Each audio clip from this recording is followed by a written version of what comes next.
Good afternoon, everyone. I'm Jeff Kahn. I'm the director of the Johns Hopkins Berman Institute of Bioethics. Let me welcome you all to a special seminar. The Berman Institute has bi-weekly seminars throughout the academic year. We finished our last one in May, but the protests of the last few weeks and the appropriate attention to issues of social justice and structural racism really prompted us to think about hosting a special seminar. And so we're happy to welcome a guest speaker, who my colleague Travis Reeder will introduce momentarily. But let me just say welcome to everybody. And this is a bigger audience than we might typically expect because the announcement of Juneteenth observances and celebrations went to the entire university list with this seminar on it. So let me just say, it is the 19th of June, 2020, which marks the 155th anniversary of the initial Juneteenth day, the day that Juneteenth is meant to acknowledge and celebrate. It's good planning and a bit of good luck that we're able to welcome our speaker on this day to talk about an issue that's really critical for the field of bioethics. We're going to spend some time over the coming weeks and months really examining what we need to do differently and how we need to think differently about what we do in bioethics and how the field needs to respond, not just talk, but action. And so think of today as the beginning of that conversation. It's also, of course, an issue that the American society and as we see from the support in protests around the world, everybody around the world need to think about, and we need to do some pretty concrete things to address. And so it's with all of that I say thank you all for joining.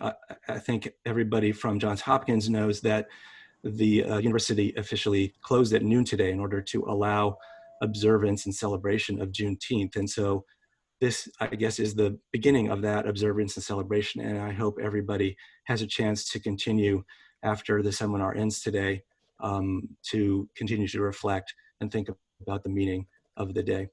So with that, let me welcome Travis Reeder, my colleague, who really was the impetus for our speaker today, and he will do the honors of introducing Femi. Travis. Yes, great. Thank you, Jeff. And just two housekeeping items I was asked to mention up front. So first, if you have questions during the talk, please enter them in the Q&A or the chat feature. And Suzanne and Joali and I will be collating those again, because this is a bit of a larger audience than typical. We're going to do a little bit of curating for the Q&A discussion. And then secondly, if you want to actually speak during discussion, because we're doing this webinar style, you would have to be promoted and have your audio enabled. So you need to use the raise hand function if you want to speak during Q&A. So raise your hand, and the moderator, if there's time and it seems appropriate, given the way conversation's going, can give you access to your microphone so that you can join the conversation. So that's housekeeping. With that, it is my absolute privilege to introduce Dr. Olúfẹ Táíwò, Assistant Professor of Philosophy at Georgetown University. Professor Táíwò completed his PhD in philosophy at UCLA and his BA at IU, which as a Hoosier, I have to say, go Hoosiers. His work draws from many different areas, including German philosophy, the social sciences, history of activism and activist thinkers, and the Black radical tradition. He writes regularly for the public as well as the academic literature, and he's currently writing a book on reparations, which I believe some of our trainees are going to get the privilege of discussing with him later today. So this scholarly focus and background makes it completely unsurprising that Femi's commentary on this moment in American history is so valuable.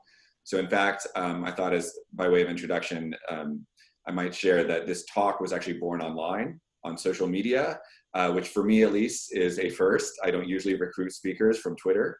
Maybe I should, the way this is going. So since Georgetown is my alma mater and that's where Femi teaches, we kind of run in the same broad philosophical circles and have gotten to know each other through social media. And so I noticed when he started making some really interesting points about racism and anti-racism and the ways that Americans try to address the two.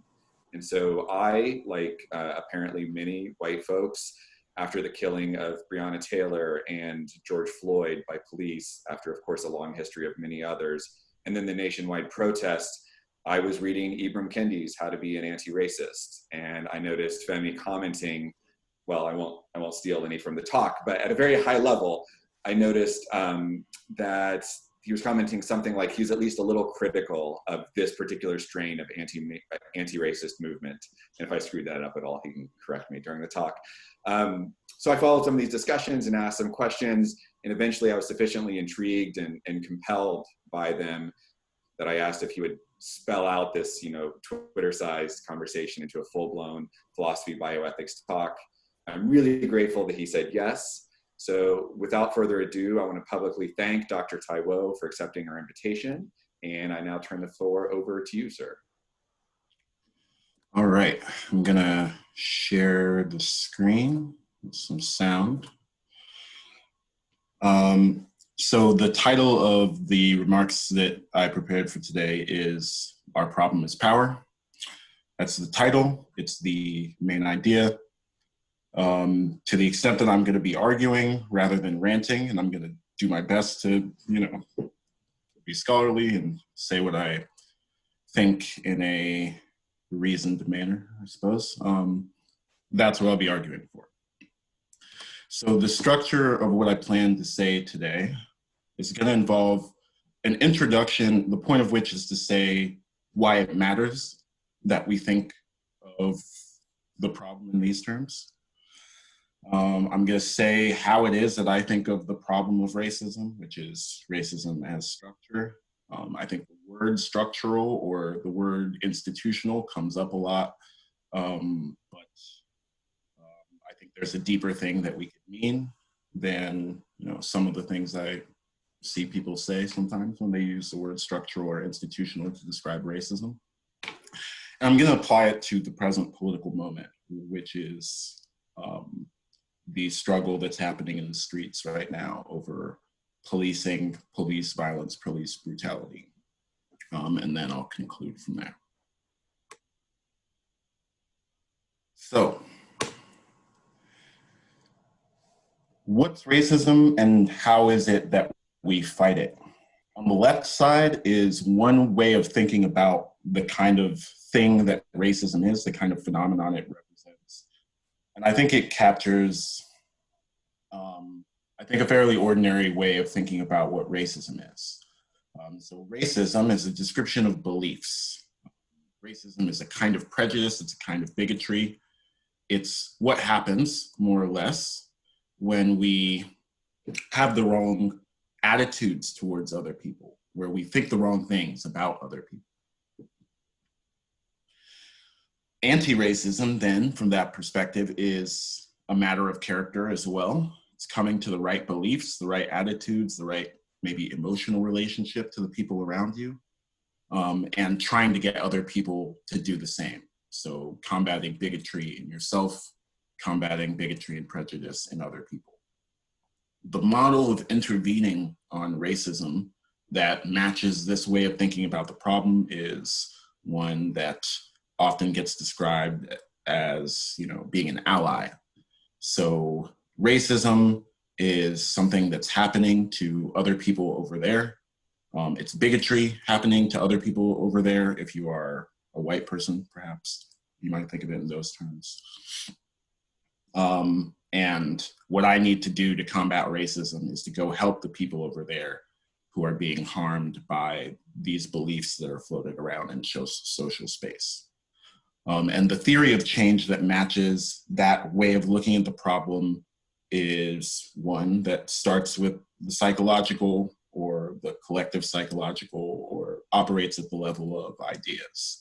So if we change hearts and minds, maybe explicit things people believe, maybe implicit things that people believe, maybe how much they care, how much attention they devote to some causes. If we change these psychological phenomena, then we'll get our desired outcome. We'll get justice, something like that. I think every part of this is wrong. I think every part of this is completely wrong. I not only think that every part of this is wrong, I think every part of this is actively harmful to combating racism as I understand it. And so to help motivate that view, I want to say how I understand racism, and first say it at this level, just with bullet points, but then work through that point of view a bit more slowly and a bit more intentionally. So contra the idea that racism is a description of beliefs, I think racism is a description of social organization. We live in a racist society. By that, I don't mean that we live in a society where there are people who are bigoted against people of color or Black people or Indigenous people, though that is true. What I am saying is how our society operates, how our society is structured, is itself racist. From that point of view, the thing that we need to do to combat racism is the thing that you need to do to change how a society works. So society has institutions and it has balances of power, and changing those sorts of things are the things that you need to change in order to combat racism. That's the space in which you have to intervene. So from that perspective, you'll notice that the thing I'm describing, social organization, society, is the thing we all live in, right? And it's very important to some people, especially people invested in privileged discourse, that we highlight differences between people, for example, differences between white people and people of color vis-a-vis racism.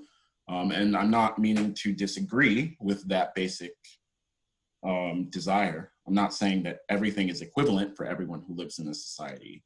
But I am saying that in this particular sense, in the sense of describing society, social organization, I'm describing something that is true of everyone, right? That we live in a racist society. And I'm emphasizing that, and I'm choosing to do that for reasons, which I will explain later. But from that starting point, you get to this third bullet point, which is the kind of response that is required if we're thinking of the problem in terms of power or strategic position or a clash of forces, where whichever force is stronger is going to determine the direction of the overall structure, the overall society. The way of thinking about my relationship to other people who are resisting this oppressive society is solidarity rather than allyship. It's as if we're on the same team and playing a sport, right? It's that kind of relationship. It's not a more charity-based, philanthropic kind of relationship where I'm engaged in a struggle and someone else is supporting me or cheering me on in that struggle that I'm engaging. Finally, this is more or less a repetition of the second point, but the thing that we have to intervene on is the balance of power, changing which forces in society, which people, which organizations, perhaps which ideas, but changing some kind of thing which is going to change the balance of power is what's going to get us our desired outcome. It's what's going to allow us to change how society works. And again, as I signaled in what I just said, that might well include challenging some bad ideas, but there's no intrinsic relationship between challenging bad ideas and getting this outcome. It's just one way among many kinds of ways that we could change the balance of power in a way that's relevant to changing how our society works. So I'm gonna play a little bit of this video. Hopefully you all can hear it. And you may have seen it if you've been on Twitter in the last week or so. It's a bunch of prominent celebrities, I take it backed by the NAACP, announcing things that they take responsibility for. Let's watch it. I take responsibility. I take responsibility. I take responsibility. I take responsibility for every unchecked moment. For every time it was easier to ignore than to call it out for what it was. Every not so funny joke. Every unfair stereotype. Every blatant injustice, no matter how big or small. Every time I remained silent. Every time I explained away police brutality or turned a blind eye. I take responsibility. Okay, adorable. All right, so what are they doing? They're saying we take responsibility. They're listing some things they take responsibility for. These, this list that they're talking about includes things as various as apparently abiding a funny joke that was presumably racist to facts about police brutality. Right, so this is an example of what allyship looks like in context. In this case, why I think of this as allyship is because the things they're taking responsibility for run the gamut from things they individually did to things they didn't individually do. And because they're primarily thinking about the sort of ideas level effects on other people, which jokes they did or didn't challenge, how they affected the social space around them in terms of how people talk about. That's a lot of what they're saying here. And to help, start motivating a move away from this way of thinking about racial injustice, I think it might be helpful to do another contrast between questions that you might see crop up in the segment of culture that, an ally culture, if that's a thing, versus some other questions that you could ask. So perhaps allies ask themselves things like, how can I better understand Black people's lived experience? How do I overcome my implicit biases or internalized racism or internalized any other sort of bigotry, right? In a less obviously connected example, what values does the US have? Does the US stand for freedom? Does the US stand for justice? Does China, right? These are questions I hear people asking in both popular media and in regular social conversations between people who would like to participate in movements for justice. And these questions are coming from a good place. They're coming from a very well-intentioned place. But I think at the root of them is something that I disagree with in terms of how racial injustice is posed. So I rarely hear people asking, how can we get debtors to better understand the lived experience of bankers and payday loan company owners who profit off of their debt, right? People rarely ask, to my ears anyway, how we get prisoners to unlearn their unfair stereotypes of prison wardens. And when people ask about the values that different countries stand for, they often ask about the US's values or China's values. And I hear less questions about the values that Madagascar or Bangladesh think should structure international relations. The point is power, right? We don't ask what debtors think about the bankers who own their debt, because it's the bankers who own the debt who have the attitudes that will decide what happens in the world. It's the US and China that hold the attitudes that will decide what happens in the world. And Kwame Ture, who was originally went by the name Stokely Carmichael, was a prominent Black Power activist, prominent activist for Black liberation. And it's not clear whether he actually said this. This is an apocryphal quote that is often attributed to him. But whoever said it sounds right to me. So here's the quote. If a white man wants to lynch me, that's his problem. If he's got the power to lynch me, that's my problem. Racism is not a question of attitude, it's a question of power. Our problem is power. On the left, you have people with power thinking about other people with less power, perhaps. And thinking about their attitudes as if their attitudes are intrinsically important, but what makes their attitudes important is power, if they are important at all. And that's why we ask the questions on the left and not the questions on the right. So that's all just to motivate the kind of question that I'm asking. And the reason why it is that I think there's something left to be desired in the view of racism as ideology. Well, what's there to be said for the other view, the view that I do think is good, racism as structure, as a way of describing the kind of society that we live in? A good place to start is to get clear on what it is to give a structural view of something. What does that mean? Why does it matter? So a colleague of mine, Vanessa Wills, another philosopher, wrote a paper where she is talking about capitalism and a particular anti-capitalist view, Marxism. And she's explaining how this view works. And it's an example of a structural view, a view that's describing how society is organized. So there's room for talking about privilege and advantage in that view.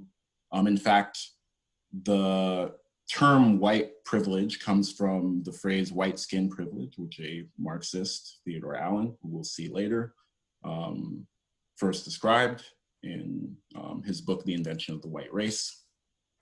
But that's what structural views do. They're describing how society fits together in the way that you would describe how an engine fits together, or a car, right? It has parts, which include an engine, axle, wheels, and the fact that a car drives, it has to do with the fact that those parts fit together in a certain way. And those parts do different things that allow the whole thing, the car, to move. That's how people who give structural views think about society. So Marxism, as one candidate structural view, is giving this kind of description of capitalist society. So the thing that is basic, the basic thing to this description of capitalism that Karl Marx gave historically is the functional role of production, a thing that we do, producing stuff, right? It's not an identity-based theory. He's not talking about which people believe what centrally. He's not centrally talking about which people have which opinions, which people like which other people.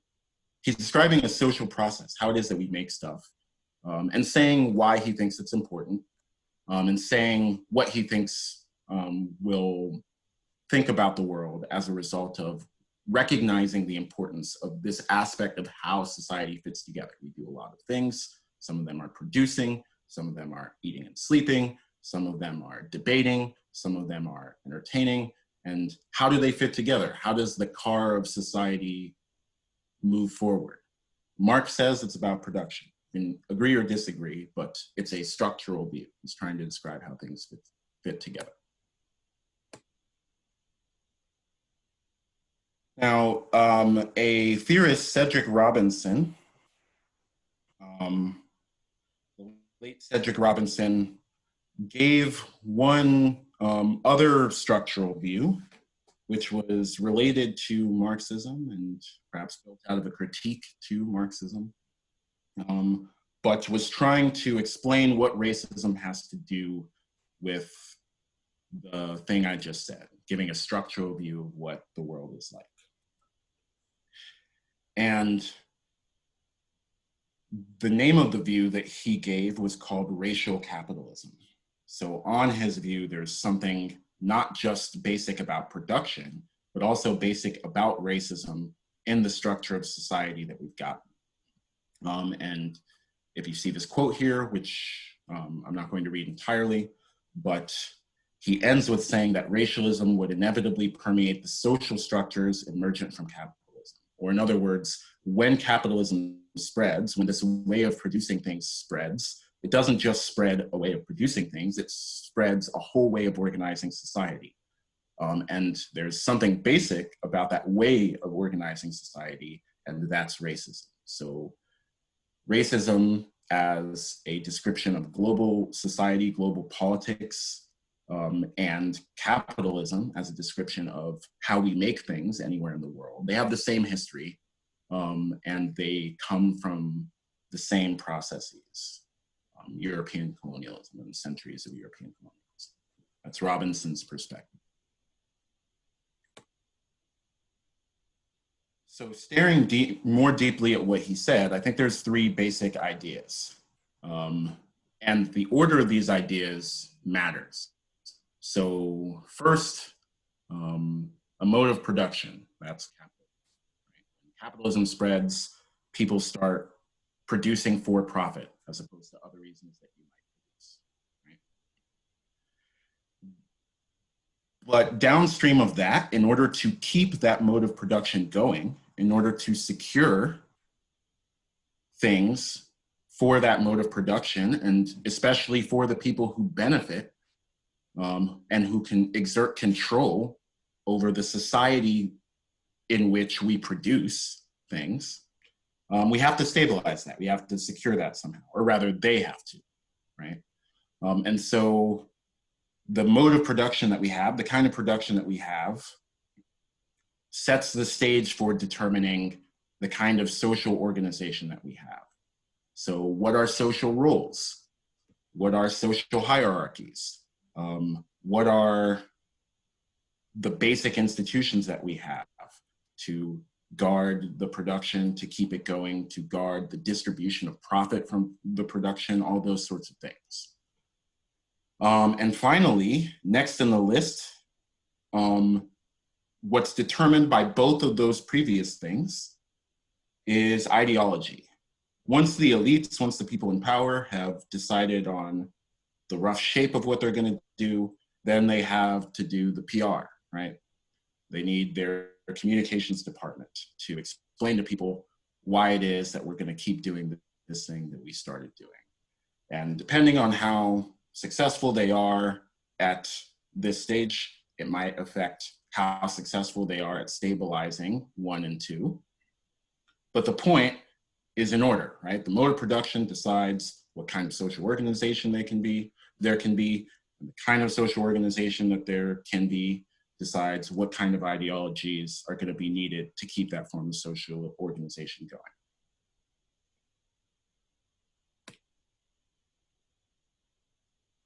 There's some historical reasons to think that these things and this order describe the world as we see it. So we can zoom in from a global perspective to the particular perspective of what became the United States. So Theodore Allen, who wrote The Invention of the White Race, who was a labor organizer and a independent kind of self-taught scholar. And throughout years of the labor movement and years of participating in the movement for racial justice, he came up with this book where he explained or attempted to demonstrate how it is that white people were invented. And according to the preface to this book, when the first Africans arrived in Virginia, there were no white people there, nor according to colonial records would there be for another 60 years. Right? So laborers from Africa and also from the European continent arrived in 1619. There were a variety of unfree labor arrangements ranging from sorts of bondage that include indenture, or what we now call indentured labor. There were things that prefigured what would end up being racialized chattel slavery, but there was no definite racial structure of the kind that we have now in 1619. 2 centuries later, this other thing happens, where the United States Supreme Court affirmed the constitutional principle that any white man, however degraded, was the social superior of any African American. he says. Now, what happened in between 1619 and the 1850s? Well, Allen says the elites who were profiting off of the tobacco trade, which had already begun in earnest in 1619, and who were profiting off of the social hierarchy that race helped cement, continued to proliferate ideologies and beliefs and ideas about white supremacy, which meant that by the 1850s, it was the opinion of the United States Supreme Court, and the case that Allen is referencing is the infamous Dred Scott case, where Chief Justice Taney said that the Black man had, the Negro, I believe he said, had no rights that the white man was bound to respect. That one. What happened was the consolidation over 2 centuries of social structure, and that was cashed out eventually in ideology in terms of what people believed. So, another way to describe that is a progression that began with the institution of a system of production, tobacco plantations, won by settler colonial wars of dispossession against indigenous peoples, to get the basic land to start off producing cotton or tobacco. They needed labor to keep that going, and they needed not only labor, but they needed a way to maintain that system of labor. So the system of labor that they created revolved around racial slavery. That's the form of social organization. It's not just labor. It's a whole social organization. It's a slave society. And to justify having the slave society, in number 3, the level of ideology, they promoted the ideology of white supremacy. So that's the explanation of racism and structure. It's the explanation, or it's one candidate explanation. It's one way that we can think of how we in the United States got to where we are. And one of the ways it's manifesting now is, of course, what's happening in the States. The response to the murders by police of Breonna Taylor and of George Floyd and of Tony McDade and of the countless other people whose names we don't know. Why does this happen? And what should we do about it? That's the focus of this next section, which is titled Community Control Over Police. So again, we should remember what the basic building blocks of the kind of explanation that racism and structure is associated with. How are we producing? How do we get stuff? How is society organized around that production? How are the products and the profit from producing those products kept? And how is all that justified?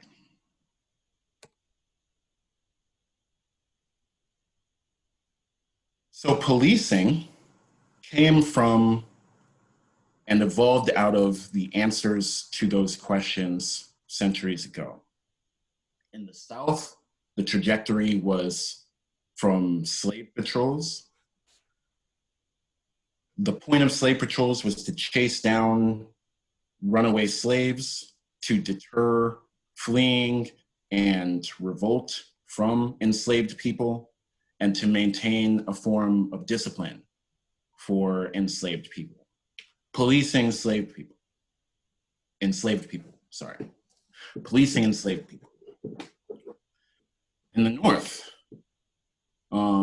it came from strike breaking. It came out of policing workers, industrial workers, the vast majority of whom were immigrants. And what Dr. Gary Potter says in The History of Policing is also about stability and security. It says, maintaining a stable and disciplined workforce for the developing system of factory production and ensuring a safe and tranquil community for the conduct of commerce required an organized system of social control. That was a very broad target, but an important aspect of how social control was built and maintained for the purpose of organizing production and distribution was the police. Many of the riots which concerned local economic elites, titans of business and industry, were actually strikes called against specific companies. In the early days of Northern policing, they constructed alarm boxes and gave keys to the alarm boxes to the esteemed gentlemen of the community, essentially the economic elites, referred to in the second quote. And at the first sign of worker unrest, these economic elites, these titans of industry, could call the police department. The bottom line is that whether we're talking about the North or the South, we're talking about the regulation of social space, policing of social space, and the securing of it for economic elites, whether it's securing their private property, whether it be the factory that they own or the private property in the form of people, the enslaved Africans who they owned, and the labor power who their power over granted them access to. The point of this was to stabilize and secure the social order on which profit-making activities and social prestige, social hierarchy depended. So that's then, this is now. What's new? Policing isn't new, as we've just seen. But what is new, and what's arguably connected to and helping to drive the increasing violence of policing, is the increasing structural violence in the background. One particularly clear aspect of which is mass incarceration. So in the book Golden Gulag, Ruth Wilson Gilmore defines racism as the state-sanctioned and/or extra-legal production and exploitation of group-differentiated vulnerability to premature death. Now that's a mouthful, and there's a lot of jargon. But what she's saying is that there's group-differentiated vulnerability, right? Different groups of people, different populations of people, not individuals, but collectives, groups of people have different relationships to security, particularly the kind of security which is most important, the security of your life in the very first place. At the top, you have the elites, the kind of people that get the keys to alarm boxes. They have the least vulnerability, and other people, particularly Black people, particularly immigrants, particularly working class people, particularly all other manners of vulnerable population. Those people have less, and the fact that they have less is exploitable. And prisons are one coordinated way in which the system as we have it now exploits the fact that some people are more vulnerable than other people. The kind of people that go to Jeffrey Epstein's parties have one level of vulnerability, and Breonna Taylor, Tony McDade, and George Floyd had another level of vulnerability.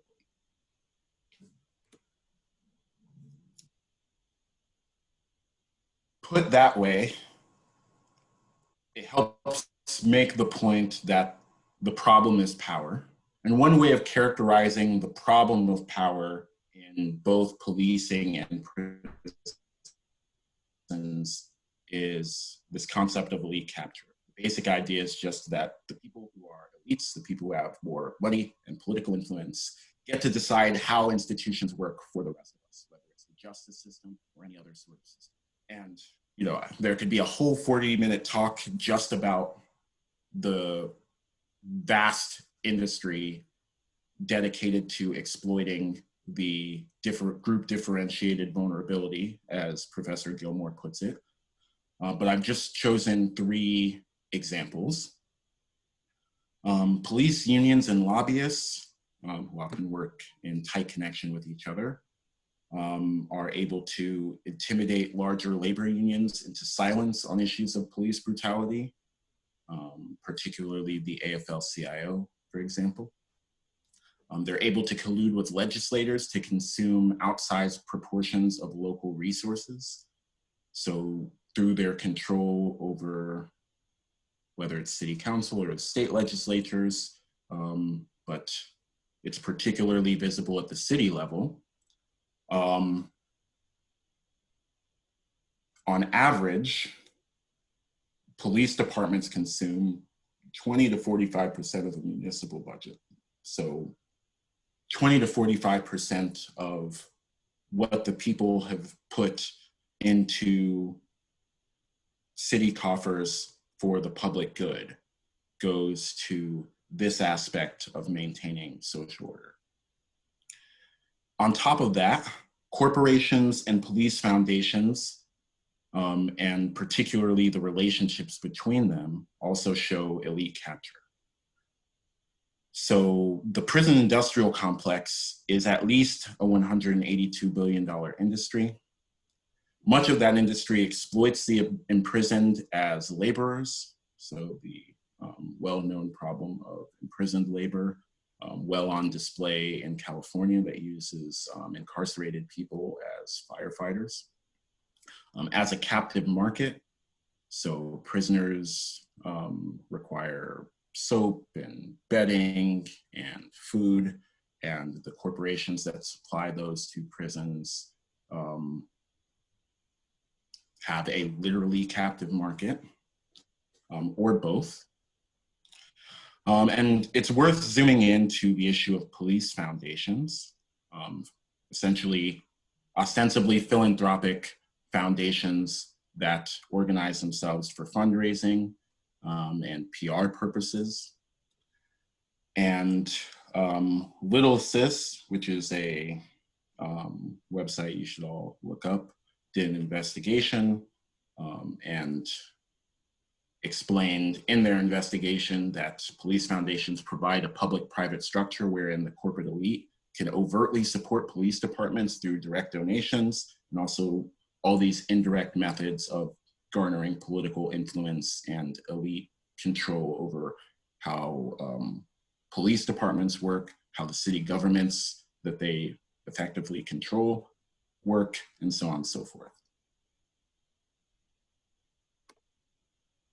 So what do we do about this? There's a lot of things that people are talking about at the level of demands. The idea that I think is most promising was put together by two organizers, two political organizers, M. Adams and Max Rameau. And they wrote an article called Black Community Control Over Police. And if there's questions in the Q&A, I can go more deeply into it, but the basic proposal is that communities in policing districts should be able to vote over the continued existence of their police departments. So they can vote to abolish their police departments or to restructure them, so on and so forth. And that there will be civilian control over whichever police departments are not abolished. And control is the important thing, not a civilian advisory board, not civilian oversight, but to direct control over hiring, over firing, over priorities, or budget. And how this would work is there would be two civilian boards, and they would be staffed by what is called sortition, which is just a fancy word for saying randomly selecting people from the population in the way that juries are composed, right? You get selected for jury duty, you get selected for civilian control board duty. That's how it works. Why is this a good idea? Under the current system, police interact with Black people and other people as if they're helpless subjects. And according to the power structure that we have now, under community control of the police, community police interacting with residents would be interacting with their bosses, not in the metaphorical way that we might mean when we point out that residents or taxpayers or something like that, but in the literal way, as in interacting with the people who have the power to hire and fire them. So there are all sorts of objections or issues that you could have with this. I want to go over a couple right off the top, but we'll have more time to talk about this in Q&A. But we should expect deep differences. We should expect differences within communities, between people who want to abolish the police department altogether right away versus people who might want to abolish it sequentially over 20 years versus people who don't want to abolish the police departments at all. There will be all sorts of ideological differences within communities that are going to come out in this initial voting process. And there will be disagreements across communities. Part of what happens is, part of what's important are the decisions decided in the communities I live in, but I might travel to or walk through or commute through other communities with different norms or who made different decisions at the civilian board stage or at the voting stage. And these are indeed problems with this proposal, but I don't think they're unique problems to this proposal. Everything that's true about this is also true of the status quo. It's just that the differences aren't between individual communities, they're between individual departments, which communities don't have a say in how they're run. So police departments can take it upon themselves to decide how violent they want to be, or how much civil asset forfeiture they would like to perform, and so on and so forth. So if the problem is just that there's going to be differences in policing over here versus over there, that's already true. And the second point is, I think, the more direct answer, which is just to say that however problematic differences might be between community members, or even between different communities, I don't think that they're any less entrenched or intractable than between the current decision makers who decide what police departments do, which are police chiefs and the shareholders, the unelected shareholders of corporations, and the politicians who are not meaningfully accountable to the public. Those elites decide how things go now. And the political differences between community members, I don't think could possibly be as large as the difference in incentives and difference in interests between our corporate overlord class now and the people who are over-policed and targeted by police departments or ICE or Border Patrol. So from that starting point, it helps contextualize why CCOP is, I think, a good framing demand for other demands people are making around abolishing or defunding the police. Some people might reflexively say, should we do CCOP instead of abolishing or defunding? But I think they shouldn't be viewed as enemies, they should be viewed as complementary. CCOP isn't just compatible with these goals, but the best position from which to reach them. In fact, perhaps the only position which makes sense to thinking that we could sustain either abolishing or defunding over the long term.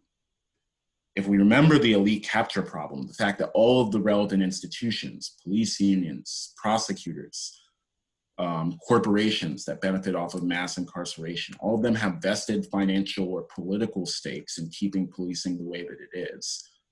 And if we get a concession out of them this year, if we get them to reduce the department budget by 50% this year, but we don't change who makes the decision next year over what that budget is going to be, then they're just going to wait us out. They're going to give us a small concession now while we're in the streets, and then the same people will be in a position to roll it back next year.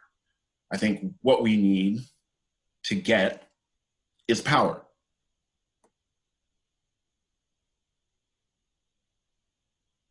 So we've seen both racism as structure, and we've seen a sort of concrete application of it in the political situation that we're in now. And hopefully from this point, we're in a position to think deeply about the idea of anti-racism and what we want that to mean in our communities, in our social spaces, in our own heads.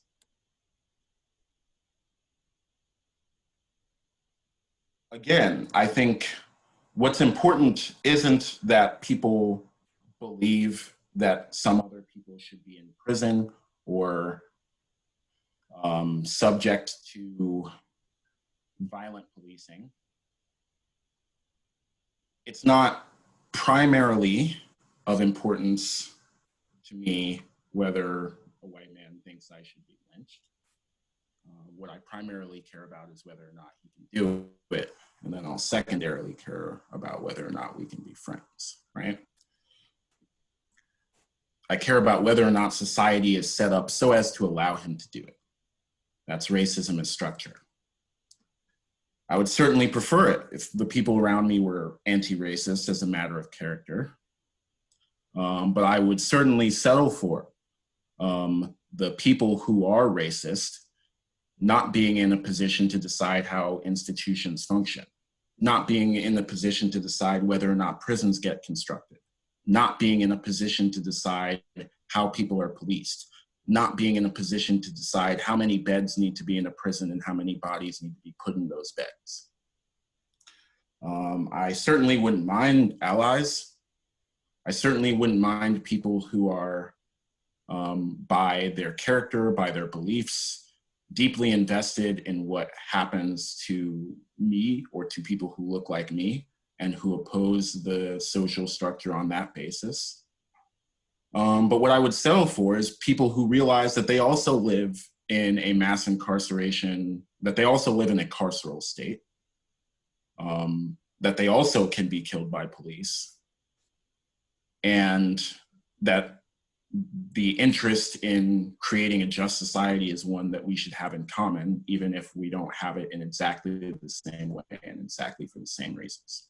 And finally, I would love to change people's hearts and minds, as I've been saying. But again, I would settle for making sure that the people who are racist and the attitudes that are racist and the ideas that are racist aren't the ones that explain why our social structure does what it does. Settle for that. And I want to talk about specifically the thing I said about allyship. The Combahee River Collective, the collective of Black socialist feminists who came up with the idea of identity politics, said that the most profound and potentially most radical politics came directly out of their own identity as opposed to working against someone else's oppression. They were reacting to a feminist movement that had marginalized the concerns of Black women, a Black feminist movement, which had arguably marginalized the concerns of working class Black women, and a racial justice movement that had marginalized the concerns of Black women altogether. We don't need any of that marginalization, they said. Neither do we need to be worshiped or put on a pedestal, right? We reject pedestals, queenhood, and walking 10 paces behind. To be recognized as human, levelly human, is enough. Again, the point of identity politics is to understand how it is that the social structure affects you and it affects injustice in your life. And you may well not come to the same answer about how and why and where as I would. But changing the social structure for both of us is going to require changing the social structure. And we can be on the same team about that. The Combahee River Collective statement was written by, very well reasoning activists, who were very well versed in theory. But, I think it's possible to say this without that stuff. And what do you know? Here's Fred Moten doing it. He's also, an activist and well versed in theory. But, put it this way on one occasion. The coalition emerges out of your recognition that's fucked up for you in the same way that we've already recognized that's fucked up for us. I don't need your help. I just need you to recognize that this shit is killing you too, however much more softly, you stupid motherfucker. Couldn't put it better. So the reason why I said to Travis and the other people on social media that I'm not into anti-racism as a way of thinking about this is because it's just not about you. It's not about me. It's not about any of us individually. And empathy and character are things that are about me. As Robin Kelly puts it in an interview that everybody should read, in a fantastic interview with Black Ink, he points out that empathy requires identifying with the person you're empathizing with. And the people that we can empathize with might well be narrower than the people who we should stand in solidarity with.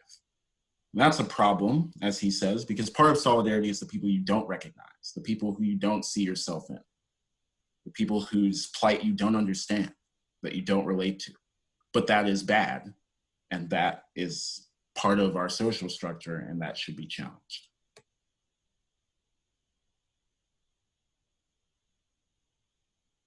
Whether it's the Rohingya, whether it's the Roma, whether it's the Palestinians, or whether it's people who look like me, we have to be able to say, this is unacceptable.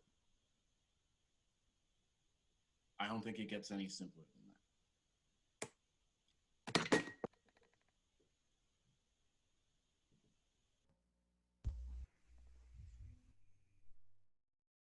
Okay, thank you so much. That was very powerful.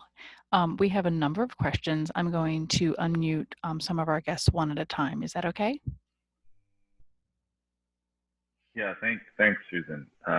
Suzanne, we'll start with I think Zach Berger. Zach, you had a question. Would you like to share it for discussion? And as Suzanne put in the chat, we'll continue the webinar until about 1:15 or so to allow for some discussion. So thank you, and thanks, Dr. Táíwò. Yeah, thanks for that great talk. I think it's relevant to say that I agree with community control of police and basically everything what you were saying.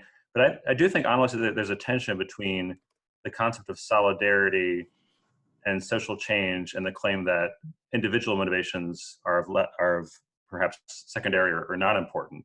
I think in organizing spaces, there's a lot of conflict that comes to the fore when people have solidarity together, because the flip side of solidarity is conflict, right? We're supposed to engage in conflict to change society to oppose racist structures. And the concept of solidarity, I think, becomes difficult when you're working with people that have different beliefs about how those social structures should operate, which are founded on deep-rooted ideologies. For example, if I'm a social democrat and I'm working with Marxists, we don't think the same way about how society should work or how the laws of society operate. So I wonder if you could speak to that concept of solidarity and how far it goes and how to bridge that tension, which I think exists. Maybe you don't think that exists. Yeah, good. That's a really good question. And I think, in this conversation and a lot of conversations, there's the danger of overcorrection, right? And I think your point is exactly why we need to not overcorrect. So I don't want to, in disagreeing with the centrality that beliefs and ideology play in perhaps work that labels itself anti-racist. In disagreeing with that, I don't want to go overcorrect and go far to the other side and just say beliefs and ideologies are irrelevant, right? So what I instead want to say is we shouldn't fetishize beliefs and ideology. In other words, we shouldn't make people's beliefs or ideology, changing people's beliefs or an ideology a goal in and of itself. And I think the details of the kinds of cases that you're bringing up help show how we can avoid doing that, right? So, perhaps what we need in the particular struggle we're waging, perhaps we're waging a struggle for Medicare for all, right? And so the democratic socialists, want Medicare for all. The, Maoists want to People's Revolutionary Army and don't understand why we're talking about this. The liberals want just a public option or something like that. Their ideology matters because you can't have practical unity around, or rather you can't have practical unity around an issue where people don't even share a belief around what we should do next, right? So it seems like that's a case where beliefs matter. But perhaps, there are other cases where, well, actually, let me say this instead. What has gone wrong there is that we can't take a collective action towards fixing a part of the system. The thing that's gone wrong isn't in and of itself that we disagree. It's instrumentally or consequentially or as a result of that disagreement, there's a practical thing that we can't do. And I think that's how we should be thinking about the role of beliefs and ideologies. Like, the reason why the police officer's beliefs about me are dangerous is because he lives in a social structure where he's allowed to kill me, right? So it's not that beliefs don't matter, it's keeping track of where and why beliefs matter. Thank you. Thanks. So we have a few dozen questions, and I'm sure we're probably not going to be able to get to all, but there are some really great ones here, and I think maybe this builds on your last comment there. But we have a question from Mark Lance, and I want to see if we can unmute Mark and give him a chance to raise his question. Hey, Fahmy, thanks.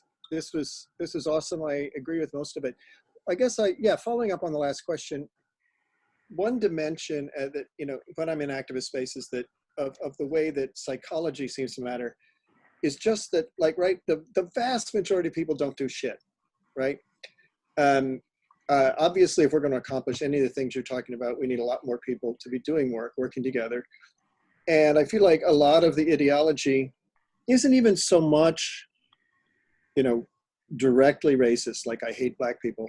It's, as you were saying, this idea that, well, no matter how bad off I am, those people are worse, so I should just be quiet and watch television and be distracted and ignore this shit.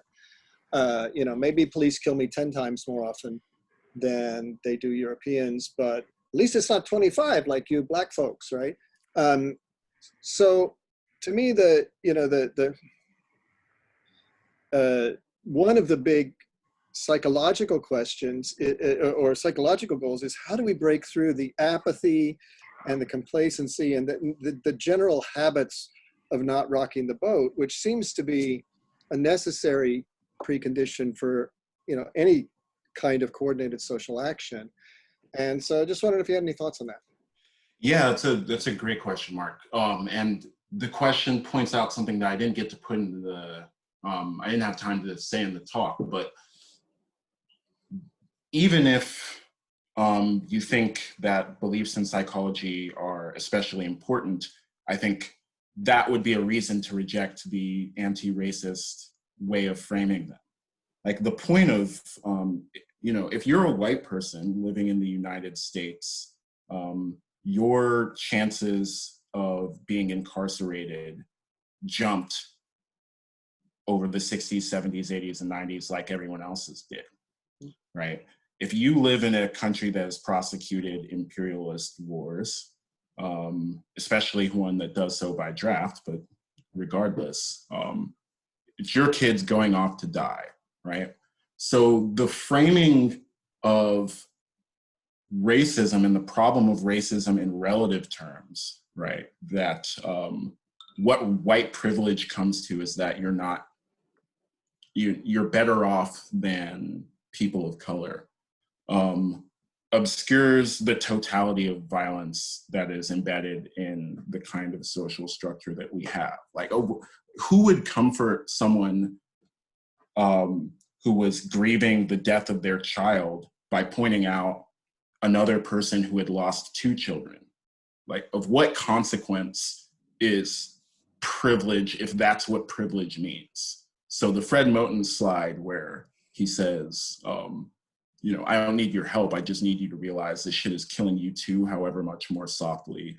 It really expresses that point. And I think that's another reason to break away from this framing around, you know, privilege and anti-racism as charity and the externalization of anti-oppressive action.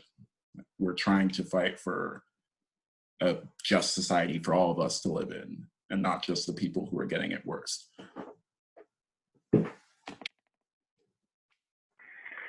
Thank you. Suzanne, would it be possible, I'm looking at our list of questions here, I'm wondering, there's a participant named Duo Xu, XU, and we'd love to, sort of, if you could, maybe unmute, and we could see if we could raise your question for Dr. Táíwò. Oh, hi. I was just, I learned this talk from a friend. I'm a neuroscience student in Hopkins, so I'm really a lay person, and I'm going to be asking some really dumb questions. So, so my question, do you hear me, by the way? Mm-hmm. Okay. Yeah. Yeah. So I learned, and also I'm a Chinese. I'm not like super familiar with the history. So, but I learned like these groups like Black Panthers like followed some classical or old Marxist idea of using often violent revolution in hope of changing the institutions. So I see it as like fighting for a change from bottom up, meaning like from the means of like trying to get the means of production. So they organize the production in their communities and so forth, and to social groups, and then up to ideology. But obviously it wasn't very successful. So my question is, so is that are the society right now is trying to do a top-down change, and is it possible, or it is actually against the chain of causality, if we think from a Marxist point of view? And then how does the police reform you spend time on fit into this framework? Maybe I missed some of your point while typing, but yeah, that's my first question. Yeah, thank you for that question. So I think, yeah, we shouldn't expect, the elite capture point is basically just a way of saying specifically and with some evidence why we shouldn't expect a top-down solution to this problem. So what we need is to create bases of power that are community-based, that can themselves push things in a more progressive, more positive direction, right? And, you know, means of production are absolutely a thing that people are going to need to have publicly and collectively if there's going to be any shot at that. But institutions are also, I think, important to power, and, you know, some of the African materialists were particularly prescient on that point. Yeah. Can I ask a related question? Sorry? Oh, sorry. If it's, yeah, just a brief one would be great. Oh, yeah. Well, you mentioned like the means of production is important, but I think there's obviously the media right now, like the ability to speak, to influence opinion, has become the new means of production in the 21st century. And yes. Then, but the problem I see here is that like we like everybody can have a voice there, but there, if I make an analogy to like traditional industry, it's like the craftsman. Everybody's a craftsman and have a small business, and like they are going to be crushed by corporate factories and so forth. And the media analogy of those factories are like Fox and even like CNN and other internet influencers and so forth, NGOs and others. So then how do people, how are all the craftsmen can be organized together, small business organized together, and to as an entity to fight for it, and how to resist the counter forces, including astroturfing and others? Yeah, good. So just to respond quickly, I agree that I say the attention economy, right? But other people say other things. But yeah, the attention economy, the ability to, you know, speak from your own personal brand or following is going to be important, but you know, the people with dollars will always be able to convert dollars into other forms of power. And that's part of what dollars are for. So I don't think there's any special problem of how to organize against collective corporate interests in the attention economy space that there isn't in the sort of regular economy space. So it's going to look something like how a union looks, I think. That is great. So we are down to just a couple of minutes of even pushing it along. And so what I'm going to do is I'm going to collate a bunch of, like we said, like dozens of questions into just two categories, and you can say what you want as like your final words.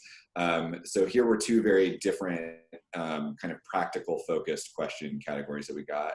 So one was, a lot of the folks watching this are academics. And so you have this move to structure. And so here's a really practical question. Do you have concrete thoughts about what academia needs to do? Like, here's a moment where we can apply some leverage.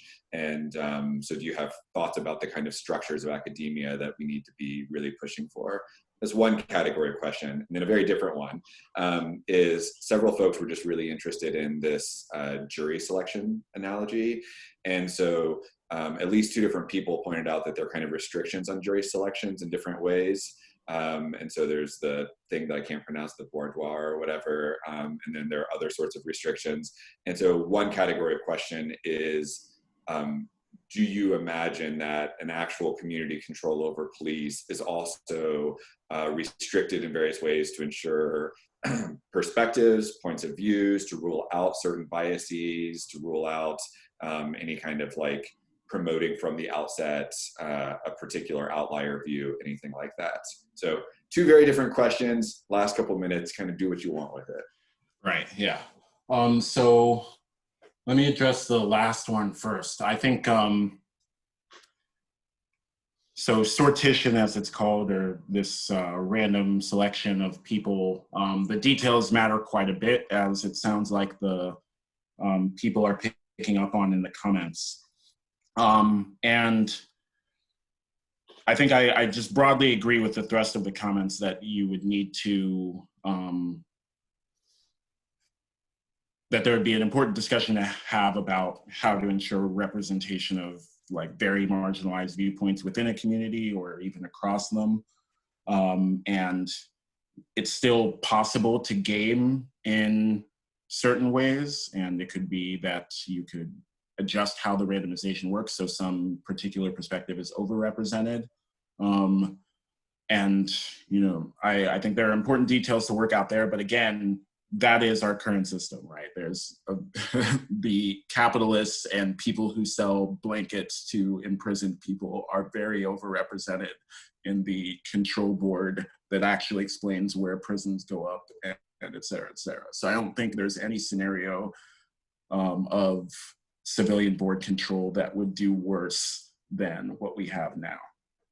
And then to address the former set of questions around what academia should do, I mean, I think the primary thing that academia should do is, I need to be very careful about how I say this.